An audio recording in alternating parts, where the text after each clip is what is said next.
To'g'ri, bitta qilib aytganda bu modelni ham Cartier'ni tank modeli deb qo'ysa bo'ladi, lekin buni dizaynini bitta ko'ringlar, yengillik soatimizga kelgan Cartier brendi. Cartier'ni aynan shu modelini oddiy insonlarda emas, faqatgina Cartier'ni o'zini ambassadorlarida ko'rardim.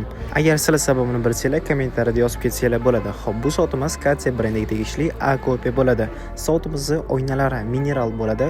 Korpuslariga keladigan bo'lsak, korpuslari va zastoshkasi nержавеющий stal, ya'ni ranglari umuman o'chmaydi. Soatimizda yon korpuslari sezilarli darajada ingichka qilib ishlangan. Nega deganda, bu soatimizning mexanizmi kvars yapon motor bo'ladi. Remshoklariga keladigan bo'lsak, original, toza charm ishlatilgan.